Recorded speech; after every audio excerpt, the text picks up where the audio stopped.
Fala galera, beleza? Bom, eu sou o professor Lázaro, estamos hoje no 9º episódio do programa Entendendo a Notícia, esse programa maravilhoso que já caiu aí nas graças de você, querido webnauta, de você, querido assinante do canal Sinapse.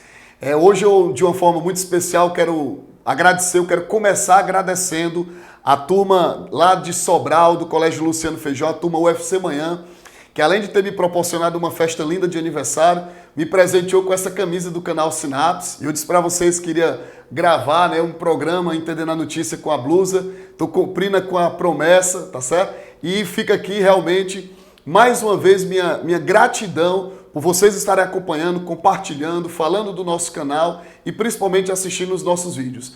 No programa de hoje, no 9º episódio, é sobre H1N1, uma reportagem do estado de São Paulo que fala exatamente do crescente número de casos de gripe provocada por esse H1N1. Então vamos para a reportagem do nosso programa de hoje. H1N1 é responsável já por metade dos casos de gripe do Brasil.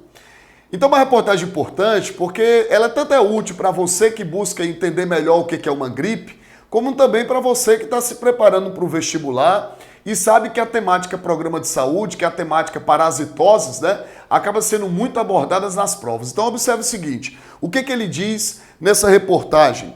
Além do aumento de pacientes atingidos, a doença se espalha pelo país, onde 15 estados já registram infecções. Portanto, já é um caso de epidemia a nível de Brasil. Houve já 71 casos de óbito por H1N1. Você pergunta assim, Lázaro, o que se refere a esse H1N1? O que é a gripe? Gente, a gripe é um conjunto de doenças infecciosas que está associada à presença de uma variedade de vírus que nós chamamos de mixovírus influenzae. O que é o mixovírus influenzae? É o vírus da influenza. Esse vírus influenza, ele é o responsável por acometer um conjunto de quadros sintomático clínico muito semelhante. Doença essa que nós chamamos popularmente de quê? Gripe. Então, as gripes, elas são causadas exatamente pelo vírus influenza. Um vírus envelopado, certo? Um vírus, como todos, parasita intracelular obrigatório. Ele apresenta, além do seu capsídeo, um envelope e ele é um vírus de RNA. Um vírus de RNA de fita simples. Lógico, não é um retrovírus. Os retrovírus, como é o caso do HIV, certo? Ele consegue sintetizar DNA a partir de RNA, por meio de uma enzima que você conhece muito bem, chamada de transcriptase reversa. O vírus influenza, ele não é um retrovírus. Ele é um vírus de RNA de fita simples, material ex-fragmentado, e por esse motivo, acaba sendo um vírus que tem muita facilidade, gente, de sofrer mutações. Aliás, essas mutações que podem fazer com que muitas pessoas venham a ter inúmeros casos de gripe ao longo da sua vida. Mas o que classifica o influenza? Alguns aspectos eles são importantes para nós determinarmos qual é o tipo de influenza que está acometendo as pessoas de gripe. Primeiro aspecto, há um tipo de nucleoproteína nesses vírus. Essa nucleoproteína ela pode ser do tipo A, do tipo B ou do tipo C.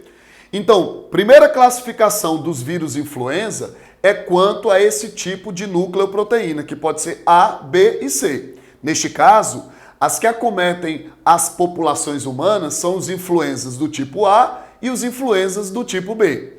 Os mais comuns casos a nível de Brasil e a nível de mundo é o influenza A. Por quê? Porque ele tem o maior número de variações. Aí você me pergunta, mas Lázaro, o que faz haver variações do influenza do tipo A? Pessoal, há dois tipos de glicoproteínas presentes na estrutura do corpo, da estrutura do envelope viral, que precisa ser levado em consideração. A hemoglutinina, certo? A hemoglutinina e a neuraminidase. A hemaglutinina é o que você chama de H. E a neuraminidase é o que você usa o N. Então, de acordo com o tipo de hemaglutinina e de neuraminidase, você vai poder classificar os vírus do tipo influenza em A, H1N1, H2N2, H1N3, certo? Já foram identificados vários tipos de hemaglutinina, pelo menos 14 variedades. E já também foram identificados pelo menos 9 variedades de neuraminidase.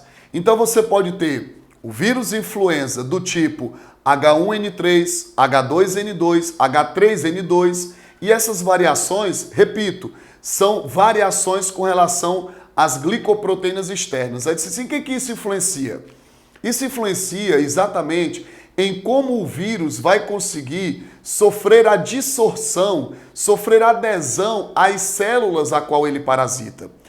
Atualmente, nós temos observado no Brasil um número crescente, um quadro de surto epidemiológico para o influenza A do tipo H1N1.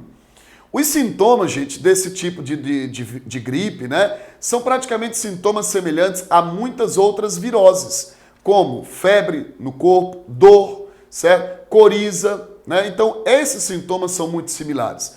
Mas alguns aspectos auxiliam os médicos a, do ponto de vista clínico, identificar se você está simplesmente com um resfriado comum ou se é uma gripe por H1N1. Entre esses aspectos, a mialgia, dores musculares. Dores musculares são sintomas clínicos de H1N1.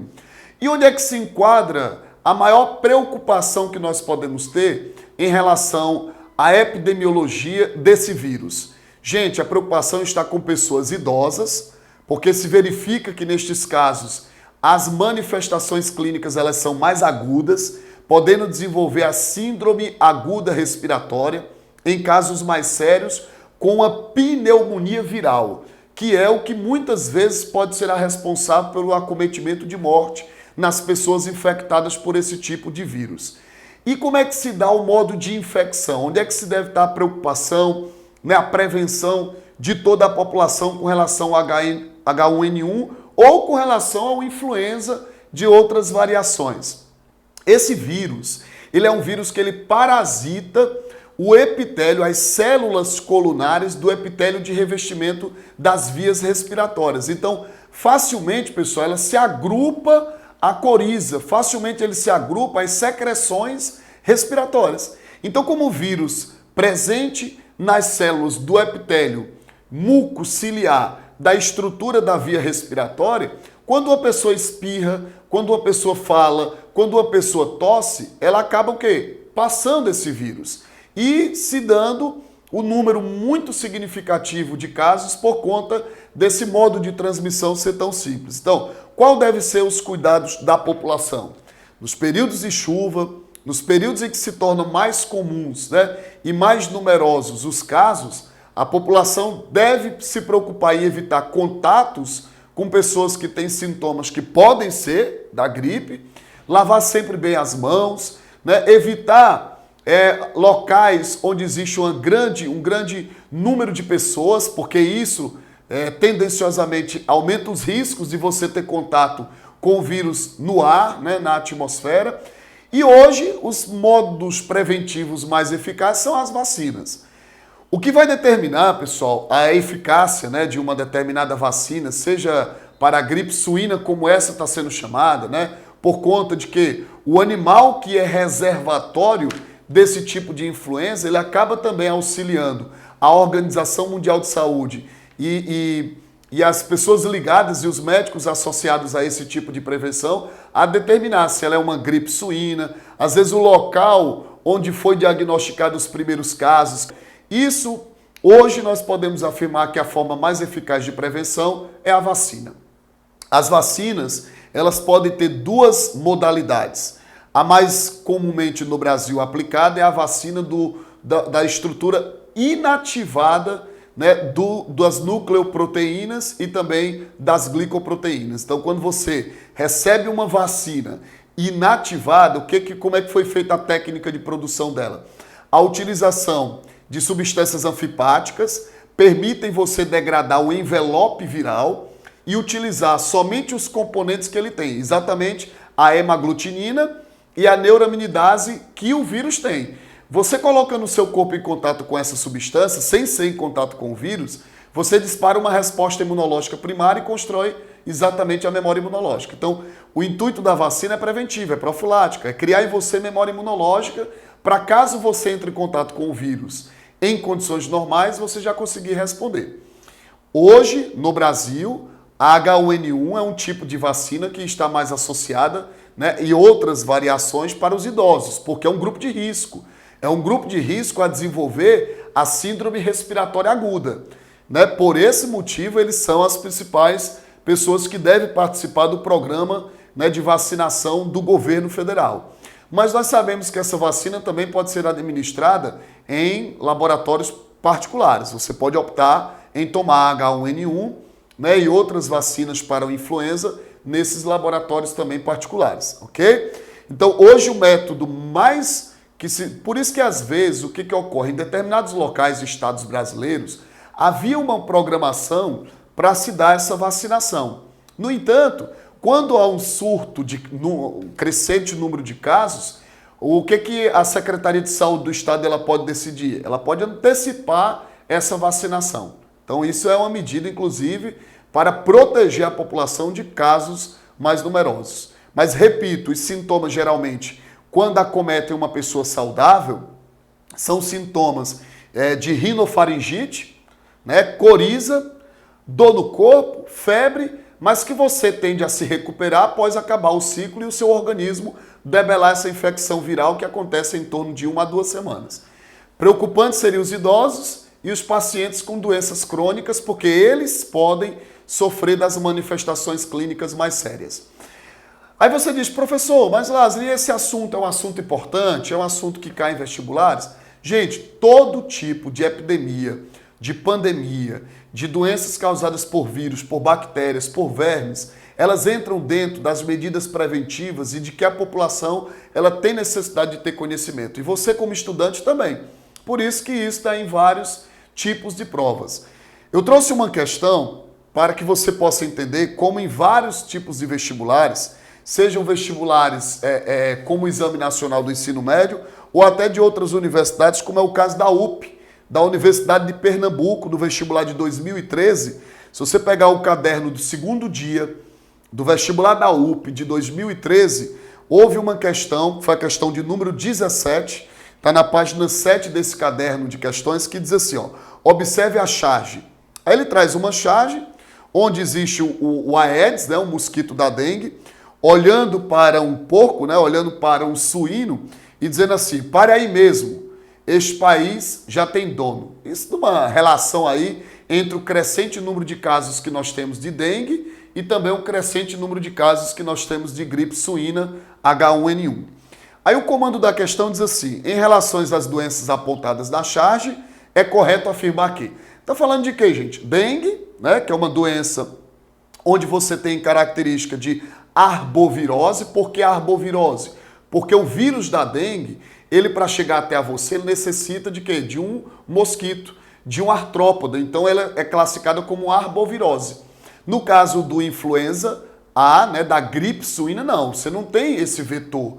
A transmissão, como eu disse para vocês, se dá por contato de secreções de mucosa, muco ciliar, como é o caso de uma tosse, um espirro, né? Isso é que vai transmitir, então não precisa de vetor.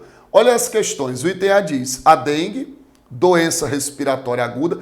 A dengue não é uma doença respiratória aguda. A doença respiratória aguda é exatamente o quê? A gripe, né? O H1N1, porque o vírus vai parasitar exatamente as células do epitélio de revestimento das vias respiratórias. Então o item A já fica equivocado. E além do que, no item A ele diz também que ela é endêmica do Brasil. Gente, a dengue não é endêmica, ela é epidêmica, certo? Por quê? Porque nós temos casos em todos os estados brasileiros de todo o território nacional, certo? No item B, observe que ele diz assim, a gripe suína faz referência aos porcos, por haver suspeitas de que esse novo subtipo de vírus, que é o H1N1, os tenha acometido. Até aí, perfeito. Portanto, há risco no contato e no consumo de produtos de origem suína. Ok. O item continua dizendo, a dengue, por sua vez, é transmitida pela picada da fêmea do mosquito vetor infectada com o vírus H1N1. Não, a dengue não é o vírus H1N1. A dengue é o vírus o quê? D1, DEN2, DEN3 ou DEN4, que são 4 sorotipos virais diferentes do influenza. São vírus, sem dúvida parasitas obrigatórios intracelulares, mas são diferentes tipos de vírus. O item C diz, em ambas as doenças, os sintomas são similares ao da gripe comum. Sintomas sim, contudo na dengue não há sintomas respiratórios. Perfeito. Como coriza e tosse. E as dores no corpo podem ser mais pronunciadas. Item perfeito, o item C, que é a resposta da questão 17 da UP de 2013.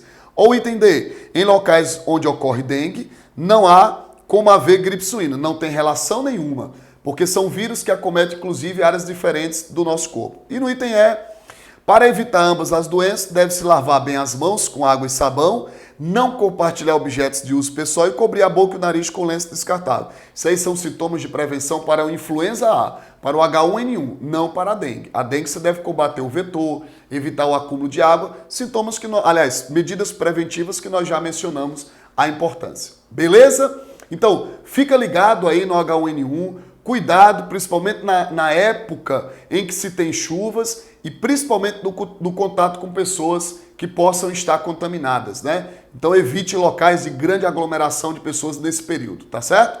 Fica aqui meu agradecimento mais uma vez por você participar do nosso canal Sinapse.